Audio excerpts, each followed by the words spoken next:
여러분, 저는 코로나를 마치고 올해 이렇게 맞이하면서 하나님이 제게 주신 마음이 있다면 다시 개척자의 심정으로 살아가라는 마음입니다. 개척이 어떤 것이죠? 개척은 누가 오기를 기다리는 것이 아니라 우리가 이웃 속에, 그 마을 속에 들어가서 함께 살아내는 것이 개척입니다. 많은 자들이 교회를 떠나게 되었고 그들이 돌아오면 조련만 오지 않는 실정 가운데 있습니다. 그래서 올해 다시 아이들과 라면을 끓여 먹고 축구를 하던 때를 회상하면서 다시 그 아이들을 운동장으로 불러내는 일을 시작하고 있습니다. 여러분, 개척을 가정에서 시작해서 13년이 되기까지 지금도 마음 가운데 놓치지 않는 것은 개척자의 그 초심, 그때는 무엇이 있어서가 아니라 사실 건물이 있었던 것도 아니고 돈이 있었던 것이나 또 우리에게 사람이 준비돼서 개척한 것 아닙니다.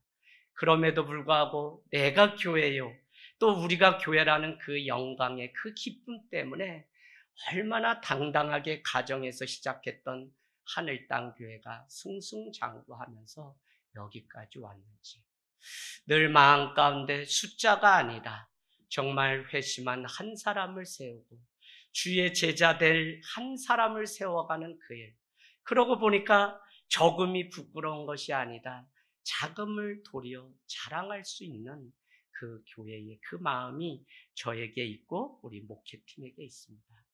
주님의 살과 피를 먹은 이 공동체라고 하는 이 위대함, 자신을 깨트려서 우리에게 주시되 너희도 이와 같이 살라고 했던 그 성찬 예시, 그것을 기억할 때마다 천상의 그 잔치를 미리 맛보는 이 예배를 담당하는 우리가 세상 가운데 가서 나를 또 깨트려서 드릴 수 있는 그 결단까지 나갈 수 있는 이 마지막 공동체, 이것이 저의 자랑이고 우리의 자랑이라는 생각이 듭니다.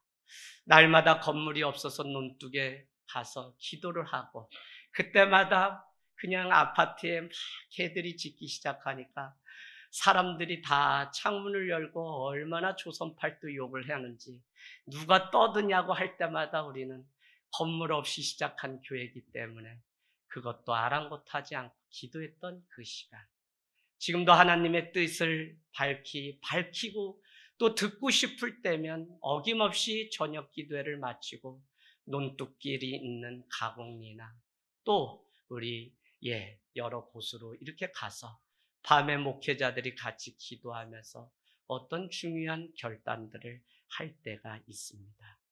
그러면서도 우리는 하나님의 백성이요, 그리스도 예수의 제자라고 하는 이 신분의 정체성을 가지고 여기까지 왔던 것 같습니다. 여러분, 누가 그런 말을 묻습니다. 다시 태어나도 개척할 수 있냐? 늘 여러분께 우스갯소리로 말씀드리지만 저는 늘 산자락이 좋아서 묻힌, 드러나지 않은 교회처럼, 어찌 보면 카타콤 동굴처럼, 또 장소나 많은 조건 때문에 교회가 부흥되는 것이 아니라 우리가 정말 예수 그리스도, 예수의 정신과 예수의 신앙이 있으면 그 본질 목회를 하게 되면 부흥될 거라는 그 믿음 때문에 산과 들로 여기까지 올 수 있었습니다. 많은 자들이 묻는 것처럼 다시 태어나도 개척할 수 있느냐? 저는 제 인생 가운데 정말 하나님이 원하시는 그 교회를 세우고자 하는 그 열망이 너무 커서 서울 화려한 사대문을 내려놓고서 이 오산 한 가정에서 교회를 시작하게 되었습니다. 용기가 나지 않을 때 아들이 봄이 온다고 하는 그 음성을 저에게 들려주었고, 봄이 어디 오냐? 이 녀석아 그랬더니 저기 봄이 오잖아요 해서 가리킨 그 손가락을 보았더니 봄을 날리는 작은 눈망울이 싹을 틔우고 있었습니다. 그때 사람들이 생각하는 하늘 땅 교회가 아니라 정말 저 낮은 곳에 지금도 생명이 자라고 있는데 내가 그냥 그것을 알지 못하고 보지 못해서 여전히 사람들이 정해놓은 기준대로 나도 똑같이 살아가고 있구나 하는 것을 깨닫게 되면서 저 낮은 곳에 흐르는 생명을 구원해야지라고 하는 마음을 주셨습니다. 어느덧 30대 말에 시작한 교회는 40대, 50대 잘도 가고 있는 것 같습니다. 가장 시간이 잘 가는 방법을 택하라면 개척하면 하여간 시간이 잘 가요.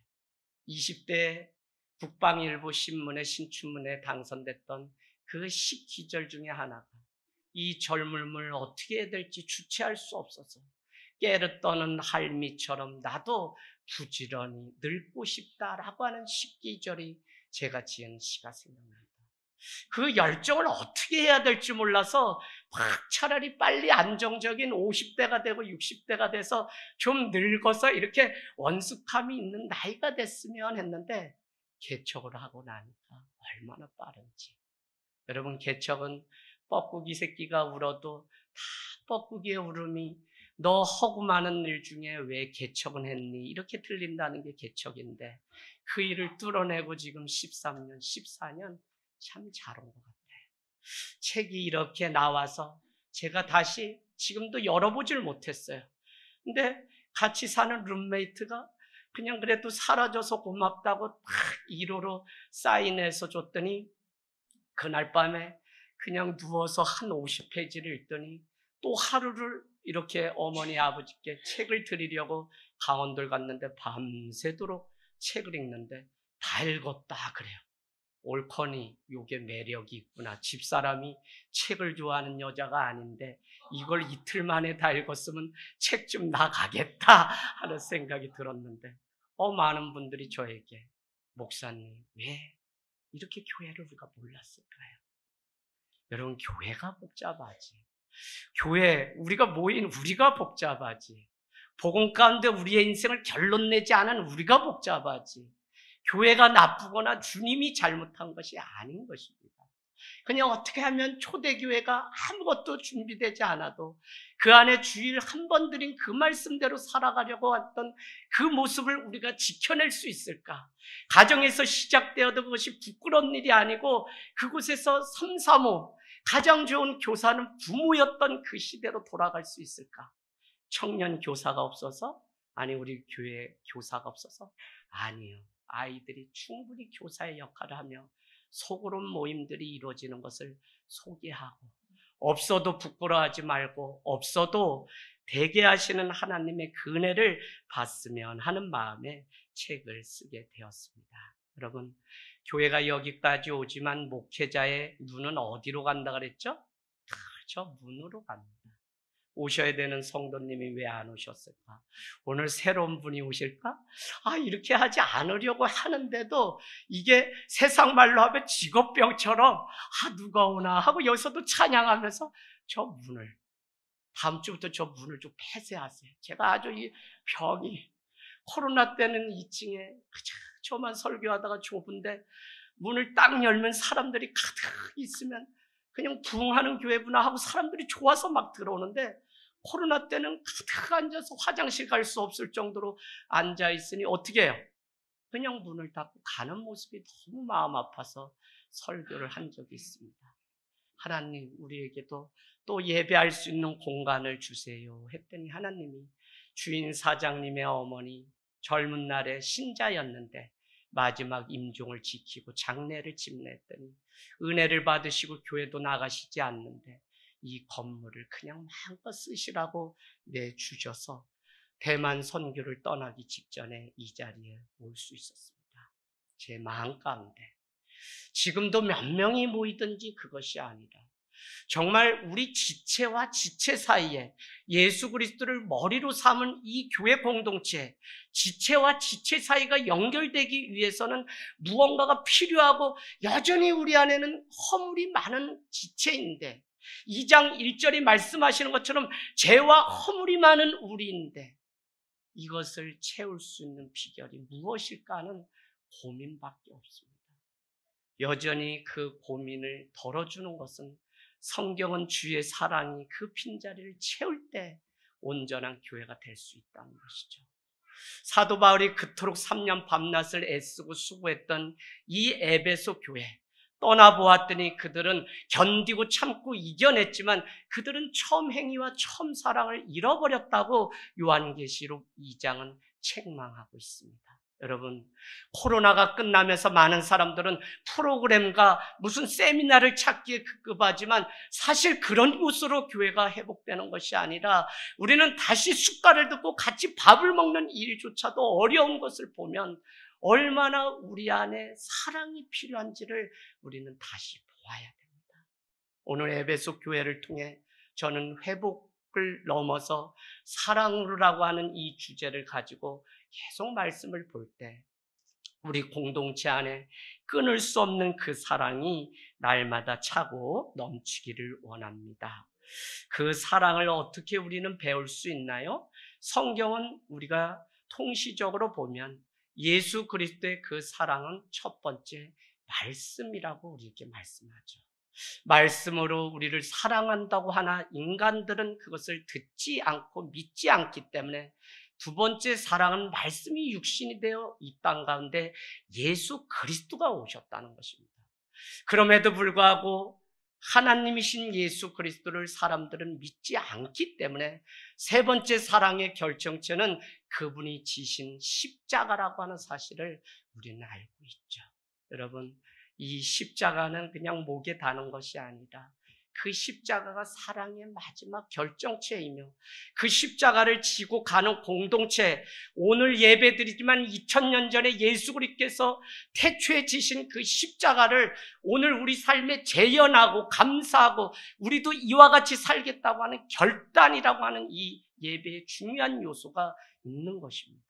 그런가 하면 장차 맛볼 미래의 사건을 오늘 우리의 예배를 통해 성찬을 통해 맛보는, 그래서 예배라고 하는 것은 시공간을 초월하는 하나님의 놀라운 신비가 있는 것입니다. 오늘 이 예배 가운데 주님이 찾아오셔서 우리에게 현현하셔서 말씀 주시고 당신의 몸을 주시고 십자가에 달려 돌아가서 결국 복음은 무엇입니까? 요한복음 3장 16절은 너는 형편없는 사람이다. 어느 정도로? 내가 너를 위해 십자가를 져야 할 만큼. 너는 너무 멋진, 오늘 말씀해 보니까 신실하고 흠이 없는 자다. 어떻게 해요? 내가 너를 위해서 사랑하기 때문에 십자가에 져야 할 만큼. 그래서 복음은 무엇이냐면 하나님이 세상을 이처럼 사랑하사까지가 복음이 아니라, 그렇기 때문에 반드시 구체적인 희생과 사랑의 증거가 있는데 독생자 예수 그리스도께서 나를 위해서 죽으셨다고 하는 이것이 우리의 참된 복음.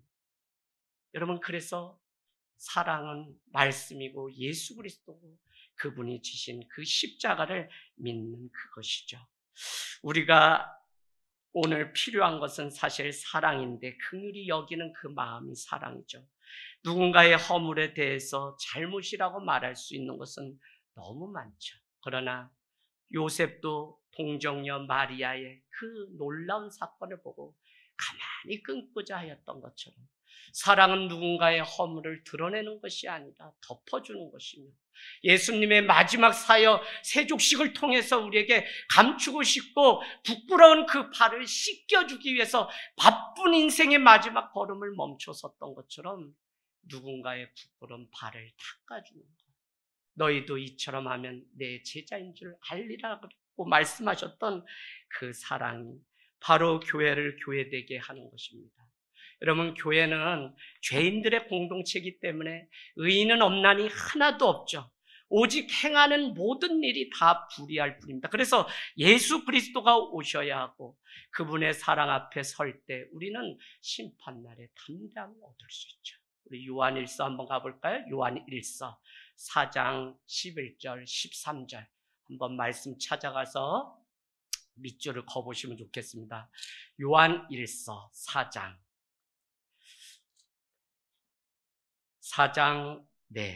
17절에서 19절 392페이지. 하나님은 사랑이신데 17절 우리 읽습니다. 시작. 이로써 사랑이 우리에게 온전히 이루어진 것은 우리로 심판날의 담담을 가지게 하려 함이니 주께서 그러하신가 같이 우리도 이 세상에서 그러하니라. 사랑 안에 두려움이 없고 온전한 사랑이 두려움을 내쫓나니 두려움에는 형벌이 있습니다. 두려워하는 자는 사랑 안에서 온전히 이루지 못해. 우리가 사랑하면 그가 먼저 우리를 사랑하셨습니다. 아멘, 아멘. 참 주옥 같은 말씀. 심판날에 하나님 앞에 담대히 설 수 있고 그 비결은 다른 거 없어요. 주의 사랑을 실천하고 주의 사랑으로 살아가는 것 외에는 없습니다. 여러분, 오늘 에베소서는 우리에게 주옥 같은 말씀인데 우리가 누구인지를 먼저 말씀하고 있죠. 그래서 우리 1절 한번 보겠습니다. 1절 말씀에 하나님의 뜻으로 말미암아 예수 그리스도의 사도된 나 바울, 사도는 종이죠. 예수 그리스도되. 근데 더 중요한 것은 하나님의 뜻으로 말미암아 되는. 사도 바울이 그러하거늘 오늘 예배하고 있는 우리도 그의 종으로 살겠다고 하는 사람들, 그래서 우리는 하나님의 백성인 동시에 주 안에서 나는 아무것도 아닙니다 라고 하는 크리스찬, 크라이스트 I'm nothing의 줄임말, 이 이니셜이 크리스찬이라고 했는데 바로 예수 그리스도 안에서 나는 아무것도 아니라고 고백하는 주님의 제자들이 바로 우리죠. 그럼 종으로 살아가는 자들이 바로 우리입니다. 그런데 더 놀랍게도 사도 바울은 1절에 뭐라고 말씀하냐면 이렇게 말씀합니다. 에베소에 있는 성도들과 그리스도 예수 안에 있는 신실한 자들에게 편지합니다. 성도는 누구냐? 거룩한 무리죠. 우리를 성자라고 우리는 성인이라고 하는 단어와 똑같이 세인트인데 우리가 거룩해서 거룩한 것이 아니라 하나님은 아무것도 아님에도 불구하고 우리를 예수 그리스도의 피로 씻어주셨기 때문에 우리를 거룩한 자, 성도라고 불러주셨다. 어디 가서 우리가 이런 칭찬과 이런 격려의 말씀을 들을 수 있을까요? 오늘 예배 오면서도 아침에 식전대바람에 그냥 집사님 자녀 또 일찍 일어나지 않는다고 조선 팔도 욕 다 하셨죠, 그죠? 그러면서 욕 먹고 또 교회 와서 밥 먹고 또 말씀 안 들으면 또 옆구리 찌르고 애들이 워낙 지금 21세기 고난이라는 게 애들도 죽겠다고 만나보면 그래요. 여러분, 그럼에도 불구하고 주님은 우리를 성도 신실한 자라고 말씀하고 있습니다. 그러면서 2절 말씀은 우리에게 은혜와 평강이 있을지어다 라고 하는 인사를 하는데 복습하는 겁니다. 그 은혜와 평강은 어디서 오냐면 우리 주 하나님과 주 예수 그리스도를 따라.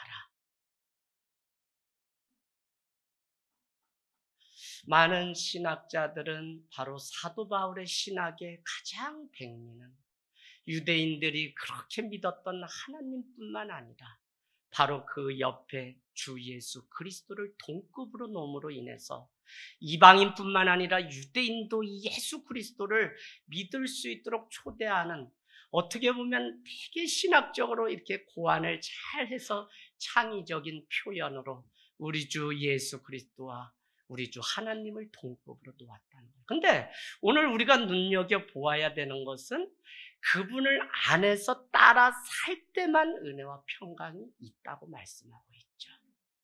은혜는 무엇이냐면 믿음의 시작이죠. 은혜가 없이는 우리는 할 수 없죠. 그렇다면 이 평강은 은혜가 충만하게 찼을 때 오는 결과고 열매가 평강. 여러분, 벌써 2024년도 새롭게 시작하려고 마음 먹었는데 은혜도 날아가고 이 평강도 빼앗기고 우리 삶을 가만히 두지 않아요. 또 1월이면 방학 때니 영적 싸움이라는 게 TV 자고 있는 아들하고 매일 싸워야 되고 PC에서 게임하는 이 아들하고 싸워내는 이 일이 벌써 우리의 평강을 다 깨트리는 시대에 우리가 살아가죠. 그럼에도 불구하고 은혜와 평강이 말랐다면 우리는 주 예수 그리스도께로 돌아가는 그 삶을 살아가는 것이 교회와 성도를 향한 하나님의 은혜라는 것입니다. 우리 안에 만약에 평강이 없다, 그럼 불안이 온다. 그러면 우리는 믿음의 결과가 이 평강인데 내 안에 믿음을 점검하고 믿음 가운데 다시 주님 앞에 내 자신을 세울 때 내 불안과 내 염려가 어디서 오는지. 성경은 우리에게 이겨라가 아니라 견디라고 말씀하는데 참고 견뎌야 되는데 늘 불안해요. 염려가 찾아요. 그때마다 복음 앞에 우리의 삶의 결론을 점검하고 말씀의 거울 앞에 우리 자신을 왜 그러냐면 코로나는 우리에게 한 가지 질문을 주었는데 그 질문은 다른 것이 아니라 우리 교회 진짜인가? 우리 목사님 진짜 목사님 맞나? 나는 진짜 크리스찬인가? 정말 리얼에 대한 질문만 남았어요. 그것에 대한 답을 할 수 없을 때 우리는 스스로 가난한 성도가 되고 떠돌이 삶을 살아가는 것을 보게 됩니다. 여러분, 그럼에도 불구하고 오늘 사도 바울은 옥중에 있는데 우리에게 3절에 보니까 찬송하리로다라고 하는 엄청난 울림의 선언을 하고 있습니다. 그래서 3절부터는 찬송해야 되는 이유를 우리에게 말씀하고 있는데 사람들은 그렇게 말하겠죠. 당신은 지금 옥중에서 보기 좋다, 참 꼴이 말이 아니구나 라고 얘기하는데도 이 핍박 가운데서 살아가고 있는 에베소 교회를 향해서 그는 찬송할 것을 그렇게 명령하고 있습니다. 3절, 하나님께 하늘에 속한 모든 신령한 복을 우리는 시제로 보면 이미 태초부터 우리에게 주셨기 때문에 우리는 주님을 찬송하라는 것입니다. 여러분, 우리가 얼마나 많은 복을 지금 누리고 있나요? 저는 오늘 천식 이렇게 찾아와서 보니까 숨 쉬는 이게 얼마나 복인지. 욥이 고백하기를 인생은 한 호흡이다. 그래요. 너무 까불었던 것 같아요. 이 호흡이 끊어지면 인생 아무것도 아닌데 하나님이 숨쉬게 하니까 새날을 맞이하는데 내일은 하나님이 주셔야 얻을 수 있는 시간인데 천년 만년 나의 시간이 있는 줄 알고 여전히 하나님의 얼굴을 앞에 겸손하지 못한 우리의 허물을 보게 됩니다. 여러분, 오늘 병원을 다녀오고 어제도 태어나신 권철님 다리가 붓고 코피가 나는 그 가운데 그러나 사랑을 받고 격려하게 되자 짜장면 한 그릇 목사님 먹죠 라고 할 때 우리 권찰님 85세가 넘어 예수 만났지만 이분도 예정하시고 택정하사 주님의 이미 주신 복이 있구나라는 생각을 하게 되었습니다. 4절 말씀 보겠습니다. 4절은 창세 전에 우리를 택하사 그분의 사랑 안에서 거룩하고 흠이 없게 하신 것을 찬송하라는 것이죠. 참 저는 죄 지은 얘기는 여러분께 다 이미 얘기했기 때문에 작잖아요. 그러니까 누가 저를 괴롭히면 그냥 견딜 수가 없어요. 그래서 학교를 일주일 안 가도 선생님이 찾아오지 않는, 전기불 들어오지 않는 동네니까 그냥 한 주 그냥 하나님 믿지 않고 맨날 오다 가다 치악산 절간 드나들 때니까 사악하니까 사람이 끝이 없어요. 그래서 조선 왕조 500년 동안 우물을 길러 먹던 그 집 돌을 다 주워다 우물을 채울 때까지 학교를 안 갔습니다. 그런가 하면 그냥 몇 세대가 그 길을 갔을 텐데 야밤에 삽을 가지고 가서 그 길을 1m 이상 다 파놨던 사람이 저죠. 그게 언제냐? 10살 때 이미 그렇게 사악했어요. 이게 또 마음에 들지 않으면 그 집 아버지가 이장인데 옥수수밭에 숨어있다 벌집을 알아놓고 이장님 지나가실 때 돌을 던져서 벌이 막 날리기 시작하면 이장님이 서류 가방 들고 막 뭐야 하고 뛰는데 물로 그냥 첨벙 뛰어들면 여러분 벌은요 가만히 기다리고 있다가 1분 이상 참지 않으면 다시 올라오면 그냥 장바구니를 쏘게 되죠. 그래서 저는 예수 믿고 너무 그냥 죄만, 그냥 어느 날 누나가 알려준 방공일날 너 과자 먹고 싶니? 누나 과자 먹고 싶어. 나 따라와라. 근데 오늘 이거 비밀이다. 그래서 간 것이 앞집 밭, 그냥 그 고냉지라서 수박이 심을 수 없는 동네에 수박을 심기 시작했는데 이 과자를 먹었더니 얼마나, 여러분 제가 6.25 세대예요. 얼마나 맛있는지 그날 손을 털라고 했는데 밤에 유일하게 자가발동으로 그 TV가 나오는 애갓집에 전설의 고향 보러 간다고 거짓말을 하고 달밤에 의지해서 그 600평 밭에 가면 이거 누가 먹을까 봐 그렇게 또 마음이 아파가지고 한 번 그냥 깨가지고 먹고 버리고 한 달 뒤에 일꾼을 20명을 얻어서 수박을 출하하려고 사람이 갔는데 수박이 하나도 없다네요. 그래서 돼지가 삶았나 이렇게 했는데 어느 날 이분들이 의심하고 방공일 아시죠? 토요일 오후에 그 가족이 그냥 산에 매복하고 지키고 있는데 이제는 죄가 얼마나 당당해졌냐면 낮에 가서 얘 토요일 날 학교 갔다 와서 막 따먹고 있는데 저놈 잡아라 해서 현장범으로 잡혔어. 경활소주 그냥 한 개짝 가지고 그 당시 150만 원인가 물어주고, 종갓집에 절간 드나들며 낳았던 아들이 그냥 하루 이틀 소망이 없고 기대할 것 없는 아들로 전락해서 저놈 서울로 보내야 되겠다 해서 버스 타고 5학년에 서울로 유학을 오게 됐죠. 예수 믿고 나니까 나 같은 게 거룩하고 흠이 없게 하셨구나라고 하는, 이것이 얼마나 은혜가 되는 말씀인지 모릅니다. 그런가 하면 우리에게 5절 말씀은 그분의 기뻐하시는 뜻 안에서 예정하사 예수 그리스도로 말미암아 하나님의 아들들이 되게 하신 것을 우리는 찬송하라는 거예요. 너무 위대해요. 어떻게 하나님의 아들. 여러분, 치악산 상원사 기와장을 들면 어머니 아버지가 이 아들이 잘 되라, 사주팔자 보면 관원과 인복이 많다고, 지금도 한 5년 전만 해도 군의원이라도 아들아 마지막 아버지 소원인데 출마하면 안 되니 아버지가 그러면 그럴수록 저는 더 자유한 일 해야 됩니다 해서 목회자까지 됐는데, 아버지는 여전히 내가 도남동에서 피난 내려와서 가세가 다 끼고 그냥 연희 전문 교수로 계시다 할아버지가 북한에 반미 사상이 있었는데 납북하신 것인데 월북한 걸로 오해받아 연제제로 인생을 피지 못하니까 저에 대해서만, 중학교 때 내려가면 9살 때 유세차 형구학생 부군신이 축을 다 쓰고 제사 맷밥에 그릇 몇 번 돌리고 뭐 이렇게 하는 거를 다 할 정도로 종갓집 자녀인데, 기와장에 이봉춘이라는 이름이 딱 있는데 얼마나. 그런데 저를 하나님의 아들, 저는 이사야 말씀이 땅끝에 땅모퉁이에 있던 너의 인생을 불렀다는 말씀이 그래서 얼마나 마음에 와닿는지 모릅니다. 여러분, 또 우리 6절 말씀에는 거저 주시는 바 다 어디 안에서냐면 예수 그리스도 안에서입니다. 200회 이상을 사도 바울은 계속 예수 그리스도를 말씀했다고 하는데, 거저 주시는 게 뭐죠? 은혜죠. 거저 주시는 바 그의 은혜의 영광을 찬송하게 하려고 나를 지었고 또 그것을 찬송하라는 거예요. 이 말씀은 제가 오늘도 고민을 하다가 이런 거예요.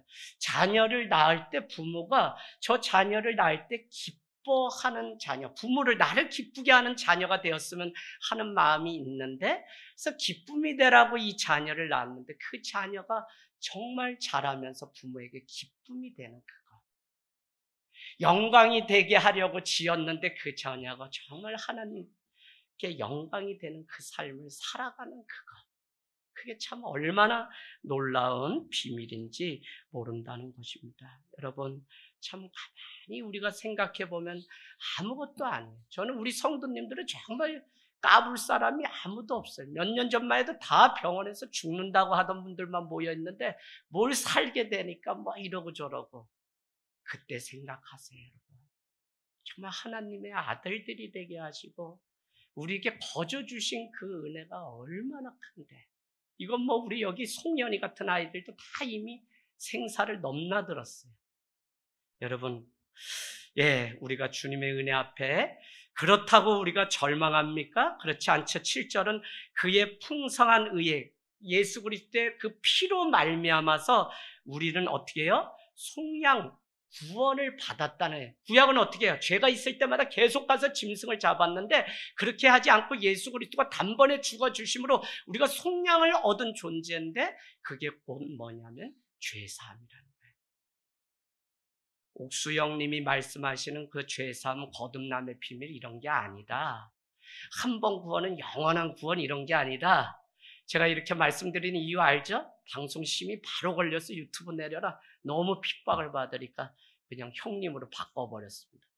여러분, 그런 구원, 잘못된 구원관이 아니라 이 죄사함은 예수 그리스도를 믿음으로 그의 피로 말미암아 그의 풍성한 은혜로 말미암아 우리에게 속량, 죄사함을 얻게 되었고, 그 은혜가 무엇이냐, 그것으로 받는 축복이 우리 8절에 보니까 지혜와 총명이 있는 것이라고 말씀하고 있습니다. 여러분, 지혜는 무엇이죠? 사람이 지식은 있죠. 그러나 지혜는 바로 지식을 적재적소에 활용할 수 있는 그것이 바로 지혜죠. 그래서 여러분, 제가 그냥 말씀이 아니라 큰 교회에서 구역장들 세워보면 뭐 어디 대학 나와서 교수하시고 막 이분도 구역장, 딱 초등학교만 졸업하신 권사님도 구역장. 1년 지나고 나면 딱 초등학교만 졸업하신 권사님은 얼마나 숫자를 많이 막 부는지. 난 실력이 없어 그래서 사랑으로 김치하고 뭐 반찬하고 해서 서울에서도 부흥이 막 일어나는데 그렇지 않은 구역들도 있었습니다. 여러분, 그래서 그때 뭐가 7 집사를 세울 때 성령 충만하고 지혜가 있는 자, 칭찬받는 자 할 때 지혜가 왜 교회? 그래서 지난주 제가 목회 서신에 어른이 된다는 것과 나이가 먹는 게 다른데, 나이 먹는 것은 그때 내가 싸 붙여줬어야 했는데, 그때 이렇게 했어야 되는데 속이 터져 죽겠네. 그이 내가 다음에 볼 때 한번 확 싸줄 거야. 이러고 집에 와서 후회하면서 내가 공격 안 한 거를 막 원망한다면, 어른이 된다는 것은 내 말 한마디가 그의 마음을 아프게 했겠구나. 내가 다음에는 더 말을 줄여야 되겠다. 할렐루야. 누가 그렇다고요? 어른이 지혜 있는 자들에. 하나님이 바로 죄사함, 거듭남, 이 속량받은 자에게 주시는 이 지혜와 총명도 이 분별력이죠. 우리가 이 세상을 살아가면서 이 분별이 우리 가운데 있지 않으면 우리가 어떻게 살아갈 수 있습니까? 그러면서 9절은 우리에게 예수 그리스도 안에 경륜을 예정하셨는데 그 뜻에 비밀이 있다고 말씀하시면서 그 비밀을 우리에게 하늘의 것이나 땅에 있는 것이 통일되게 하시려고 우리를 불러주었다. 그래서 믿는 자는 어디 가든지 하나 되게 하시는 그 삶을 우리가 날마다 쫓아 살아가는 것. 여러분, 그냥 남편이 왼수고 자식 새끼가 왼수고 내가 이러려고 살았나? 그럴 때 있죠. 요즘 제가 우리 하늘땅교회 저희는 예배가 있으면은 수요일 정도는 우리 전도사님 개척도 준비하시려고 여기 오셨으니 마당 쓸고 전도 가고 이런 거 다 같이 하는데, 여기 교회 청소해보면 죄다 뭐냐면 다 여성 머리카락. 내가 여자 목회가 잘 되는구나. 근데 이게 좋았는데 어느 때부터 무슨 일이 있냐면 이제 50이 넘어가시고 다 그러니까 갱년기가 오시나 봐. 그래서 그렇게 그냥 이렇게 막 여성 하시던 분이, 목사님 저 못 살겠어요. 우리 남편 있잖아요. 그이 좀 혼내세요 하고 그냥 아줌마처럼 막 이렇게 저렇게 이야기를 저한테 막 해주세요. 하루에 한 통씩 받으면 우리 집사람한테 내가 그냥 나 여자 목회 이제 내려놓고 아버지들 세워야 되겠다. 한번 이야기하면 몇 시간씩 이야기해야 되는데 라고. 제가 드리려고 하는 말씀은, 여러분, 그 왼수 같은 남편, 사랑하는 아들, 그를 돌아서서는 어떻게 우리가 구원을 이룰 수 있냐.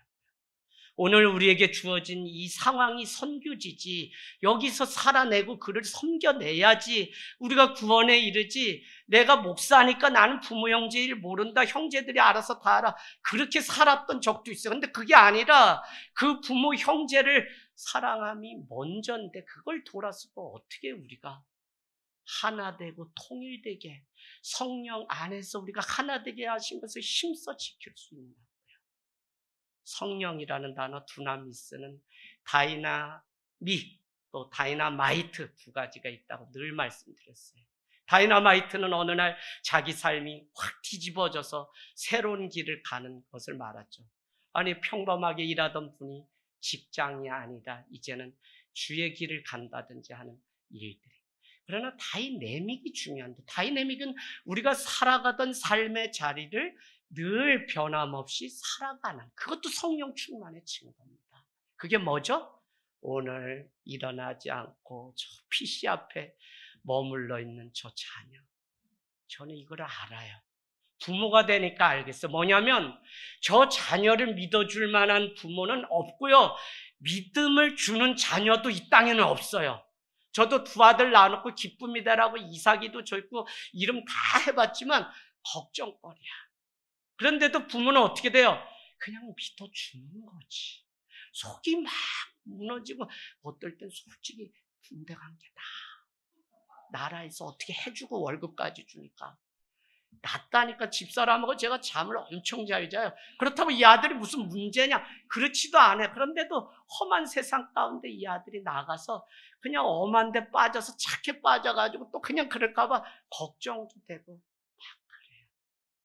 여러분, 주님이 우리를 거룩하게 봐주시고 성도라고 불러주신 것은 그래서가 아니라 우리를 그렇게 봐줌으로 인해서 우리가 그런 착한 행실을 하는 자녀가 되고 변화되어 성화에 이르는 것처럼 오늘 우리 성도의 그 사명, 신분 놓치지 않고 주의 길을 걸어가서 내가, 여러분이 또 당신이 교회가 되는 은혜가 있기를 원합니다. 아멘.